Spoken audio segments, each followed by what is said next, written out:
अस्सलाम वालेकुम। Previous videos में हमने ब्लू रूम के हवाले से डिस्कशन कंप्लीट कर ली थी।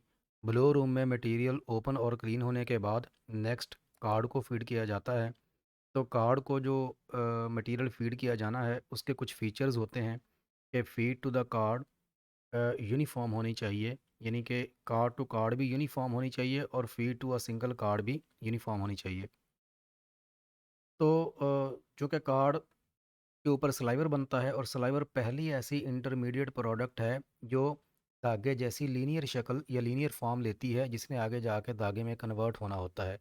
तो ये जो सलाइवर का बनना है, इसकी होमोजेनिटी या इसकी यूनिफॉर्मिटी यान की यूनिफॉर्मिटी के ऊपर बड़ी असरअंदाज होती है। जितना सलाइवर होमोजीनियस होगा उतना ही ज़्यादा यान होमोजीनियस और यूनिफॉर्म होगा और उसके अंदर थिक थिन प्लेसेस नेप्स और इरेगुलरिटीज़ या इम्परफेक्शंस कम होंगी। अब ये जो स्लाइवर की यूनिफ़ॉर्मिटी है, ये कार्ड की जो फ़ीड है उसकी यूनिफ़ॉर्मिटी से मशरूत है। यानी कार्ड को अगर फ़ीड यूनिफ़ॉर्म जाएगी, तो ये स्लाइवर भी यूनिफ़ॉर्म बनेगा और उससे आगे धागा भी यूनिफ़ॉर्म बनेगा। और फिर ये जो फ़ीड है, ये ना सिर्फ़ ये कि एक सिंगल कार्ड में यूनिफ़ॉर्म होनी चाहिए कि along the thickness along the width of the card uniform feed हो, बल्कि ये कार्ड टू कार्ड भी यूनिफ़ॉर्म फ़ीड होनी चाहिए और ये over a longer period of time constant feed card को होनी चाहिए। तो कार्ड को फ़ीड करने के 2 तरीके हैं। एक ज़रा ओल्डर मेथड है, क्योंकि जो पुराने ब्लो रूम होते थे उसमें स्कचर होता था, तो वहाँ पे स्कचर बनती है। तो एक तरीका ये है कि स्कचर से बनने वाली लैप फ़ीड की जाए और दूसरा मॉडर्न तरीका है, मॉडर्न ब्लो रूम्स में स्कचर नहीं होता, बल्कि लास्ट ओपनिंग और क्लीनिंग मशीन के बाद जो मटीरियल है वो डायरेक्ट एयर करंट के ज़रिए से कार्ड की जो शूट फ़ीड सिस्टम है उसको डिलीवर कर दिया जाता है। तो 2 मेथड हैं, एक पुराना मेथड है जिसमें लैप बनती है होल्डर ब्लो रूम में और लैप फ़ीड होती है आगे कार्ड को। और नया मेथड ये है कि लास्ट ओपनिंग या क्लीनिंग लाइन से वाया एयर करंट मटेरियल को टफ्ट फॉर्म में कार्ड को फ़ीड कर दिया जाए। अब इन दोनों के अपने-अपने प्रोज़ एंड कॉन्स हैं। तो अगर लैब फ़ीड की जाए तो लैब फ़ीडिंग की जो एक अच्छी लैब फ़ीड है उसके कुछ कैरेक्टरिस्टिक होते हैं। जो लैब फ़ीडिंग है वो ईज़ी है और इसकी अनवाइंडिंग भी ईज़ी होनी चाहिए।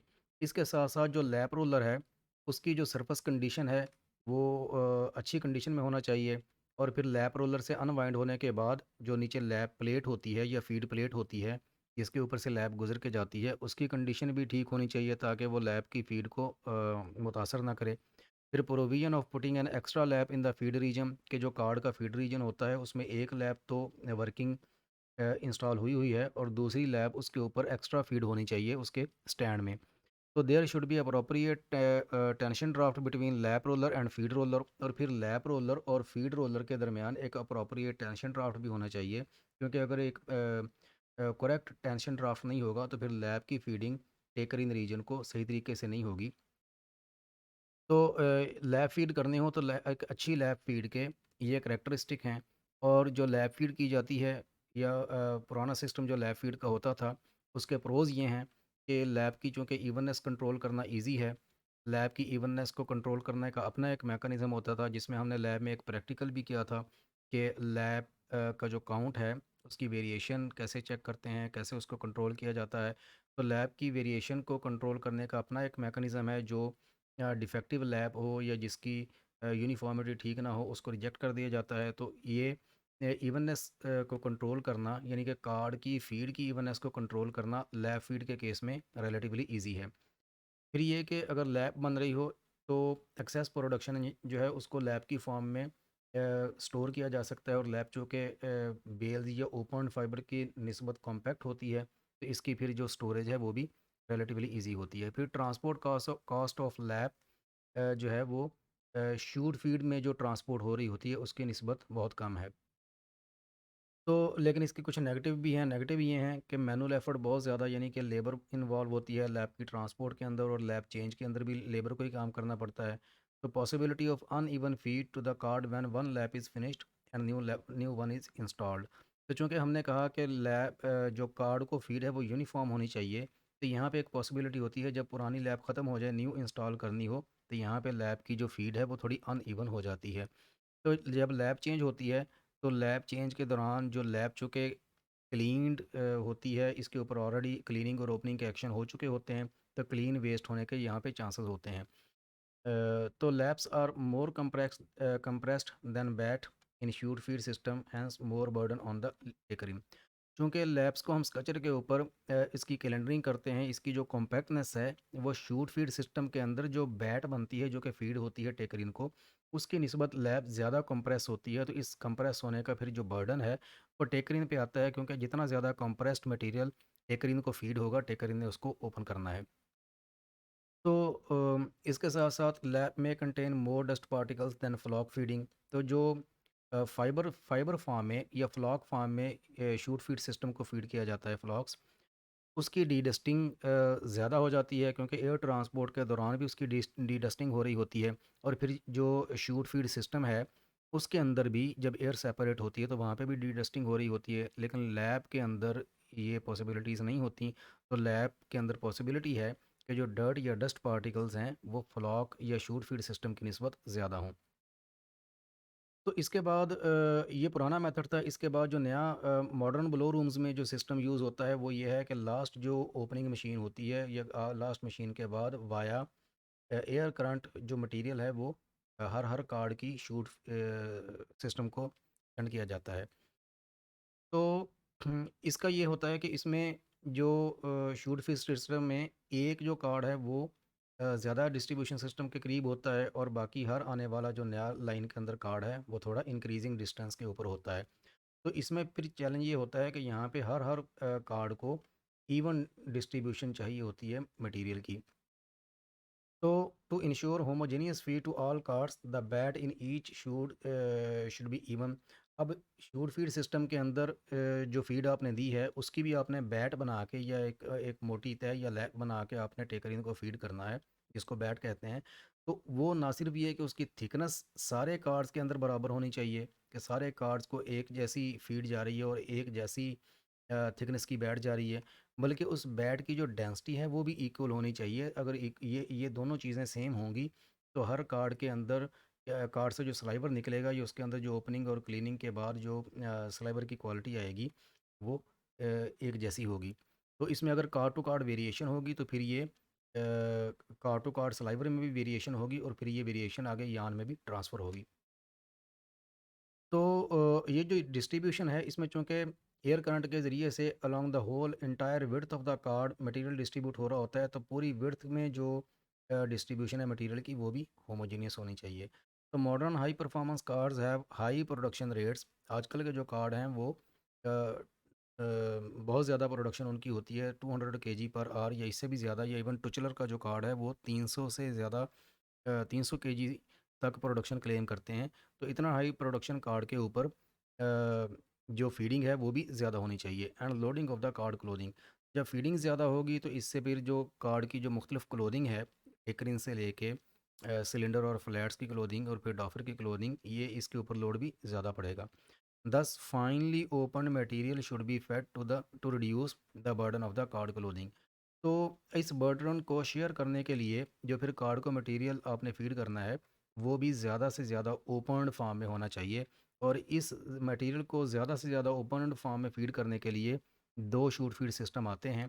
एक वन पीस सिस्टम है, एक टू पीस सिस्टम है। जो वन पीस सिस्टम है वो तो सिंपल है कि उसमें फ्लो रूम से जो पाइप आ रहा है या जो पाइपिंग आ रही है उसमें से मटेरियल इसे एक सिंगल, ये एक रेजरवायर ट्रंक कह लें या इसको एक वर्टिकल कॉलम कह लें जिसके अंदर के मटेरियल फीड हो रहा है, और फिर एक बैट की फॉर्म में ये कार्ड को आगे फीड हो रहा है। तो ये एक सिंपल है, इसकी मेंटेनेंस भी इतनी नहीं है क्योंकि ये एक सिंपल रिज़र्व ट्रंक है।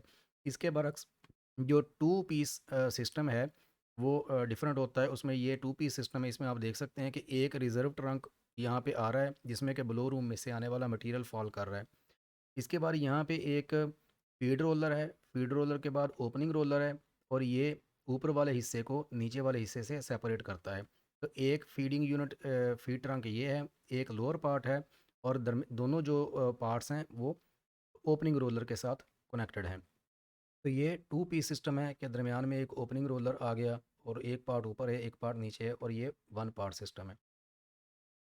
तो ये जो वन पीस सिस्टम है इसमें किसी किस्म का ओपनिंग का सिस्टम इंस्टॉल नहीं होता। It consist of single vertical chamber which feed material to the feed roller. This system is simple and economical and requires less maintenance, क्योंकि इसमें पार्ट्स नहीं होते तो इसकी मेंटेनेंस के भी कोई रिक्वायरमेंट नहीं होती। तो जो टू पीस सिस्टम है इसमें एक जो कि रोलर लगा होता है, ओपनिंग ओपन कर रहा होता है जो कि मटेरियल को। तो वन अपर इसके अंदर जो अपर रिजर्व चैम्बर होता है, it receives material from the blow room and separates air from material. और मटेरियल में जो एयर मटेरियल को लेके आ रही होती है वो यहाँ पे आके सेपरेट भी होती है, तो डी डस्टिंग भी यहाँ पे होती है। Lower chamber is separated from upper one by an opening roller. और इसके बाद जो लोअर चैम्बर है जो कि यहाँ पे ये नज़र आ रहा है, ये अपर वन से सेपरेट कर रहा होता है इसको फीड रोलर और ओपनिंग ओपनिंग रोलर की assembly. So, material is slightly compressed by compressed air or vibrating plate, and a uniform bat is formed. This compression should be stopped when card is not in working, otherwise uneven saliva may form due to over compaction.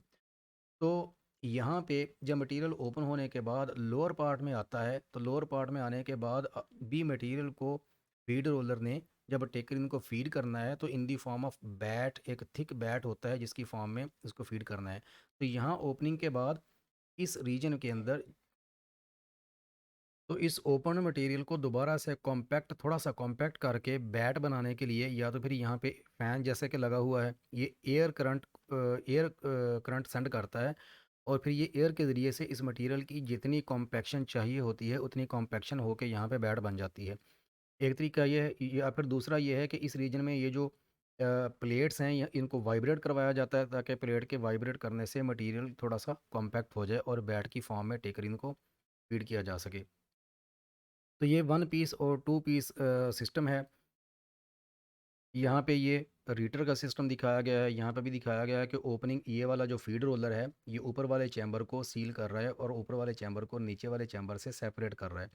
यहाँ पे opening के बाद material जो feed roller blow room से आने वाले material को opening roller को फीड करता है। ओपनिंग रोलर मटेरियल को ओपन करने के बाद नीचे वाले लोअर पार्ट में ट्रांसफ़र करता है और फिर इस मटेरियल को कॉम्पैक्ट करने के लिए एक बैट बनाने के लिए यहाँ पे फ़ैन लगा हुआ है। ये फ़ैन एयर करंट के ज़रिए से इस मटेरियल को कॉम्पैक्ट करके एक थिक बैट बना देता है और फिर ये बैट आगे फीड रोलर के ज़रिए से लेकर इनको फीड हो जाती है।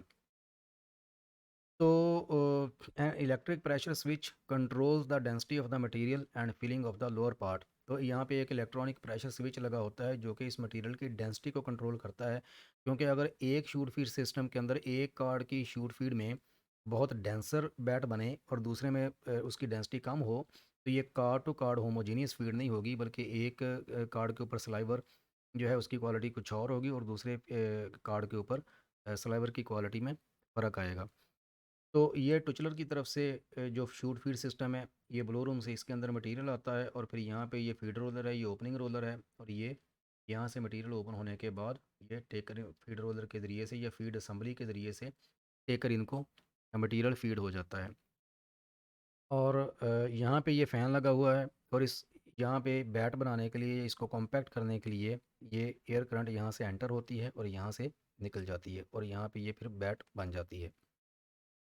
तो इसके साथ-साथ एक और पॉसिबिलिटी होती है कि ये जो शूट फीड सिस्टम है जिसमें कि आप ओपनिंग भी कर रहे हैं, तो जहाँ पे ओपनिंग हो वहाँ पे पॉसिबिलिटी होती है कि ओपनिंग के साथ-साथ हम क्लीनिंग भी कर लें। तो अगर शूट फीड सिस्टम के अंदर आपने क्लीनिंग भी लेनी है, तो जैसे यहाँ पे फ्लो रूम में से एयर करंट के ज़रिए से मटीरियल आ रहा है और यहाँ पे एयर सेपरेट होने के साथ-साथ अपने साथ इसकी डीडस्टिंग कर रही है, वैसे ही यहाँ पे जब ओपनिंग हो, तो ओपनिंग के बाद कुछ ना कुछ इम्प्योरिटीज़ यहाँ पे भी सेपरेट हों। तो इस मकसद के लिए अगर ऐसी पॉसिबिलिटी हो तो फिर ये ओपनिंग के साथ-साथ क्लीनिंग यूनिट में भी कन्वर्ट हो जाएगा और फिर ये ऐसा हर कार्ड में जब होगा तो हर कार्ड की जो शूट फीड सिस्टम है वो एक फाइन क्लीनिंग ज़ोन भी बन जाएगा। तो इस मकसद के लिए एक mod knife removes impurities from the raw material after opening. ये ओपनिंग रोलर के साथ ये यहाँ पे मॉड नाइफ लगा हुआ है और मॉड नाइफ का काम ये होता है कि ओपन मटेरियल में से ये इम्प्योरिटीज़ यहाँ पे ये रिमूव करे। तो दी अगर ऐसी इंस्टॉलेशन कर दी जाए तो फिर this turns card feed to the fine cleaning unit. Burden of blow room is shared by several card. तो जो काम ब्लो रूम के अंदर फाइन क्लीनिंग जोन में एक मशीन ने करना होता है, वो फाइन क्लीनिंग का काम हर हर कार्ड के अंदर उसका शूट फीड सिस्टम कर रहा होता है, जिससे कि ब्लो रूम का बर्डन भी शेयर हो जाता है। तो gentle cleaning compared with blow room as production rate is very low in chute. तो शूट फीड सिस्टम में चूँकि प्रोडक्शन यहाँ पे रेट बहुत लो होता है, तो ब्लो रूम की निस्बत इस यहाँ पे जेंटल एक्शन होता है, सॉफ्ट एक्शन होता है। तो फाइबर की ट्रीटमेंट जेंटल होती है। यार्न क्वालिटी इज़ इम्प्रूव्ड, इससे यार्न क्वालिटी बेहतर हो जाती है, इम्परफेक्शंस रिड्यूस हो जाती हैं, शॉर्ट फाइबर कंटेंट भी इम्प्रूव हो जाता है। तो flow of controlled air condense fibre into the homogeneous Beed, homogeneous bed. तो यहाँ पे भी जो एयर का फ्लो है, ये ओपन होने वाले मटेरियल को एक रिक्वायर्ड कॉम्पैक्टनेस के साथ उसकी बैट बना देता है। तो इसके साथ साथ एक और क्लासिफिकेशन है, जो कार्ड को सिस्टम जाता है, जो कि ओपन डिस्ट्रीब्यूशन सिस्टम और क्लोज डिस्ट्रीब्यूशन सिस्टम की ये क्लासिफिकेशन है। ओपन डिस्ट्रीब्यूशन सिस्टम ये होता है कि जो कार्ड को फीड जा रही है, तो वो जो जौन सी डक्ट वो फीड लेके जा रही है, the duct of this system terminates at the last card. के मिसाल के तौर पे इधर से जो फीड जा रही है उसका ये लास्ट कार्ड ये है, तो यहाँ पे जाके ये जो डक्ट है ये टर्मिनेट कर गई, ये ख़त्म हो गई। ये ओपन डिस्ट्रीब्यूशन सिस्टम है। क्लोज्ड ये होता है कि यहाँ से जो फ्लॉक्स हैं वो वापस फीड यूनिट को दोबारा भेजे जाएं। It is in circular form which delivers the excess fibre flocks back to the distribution system. तो जो एक्स्ट्रा फाइबर फ्लॉक्स होते हैं जो किसी कार्ड ने नहीं लिए होते और आखिर पे जाके जमा हो जाते हैं, वो वापस फीडिंग सिस्टम में भेज दिए जाते हैं।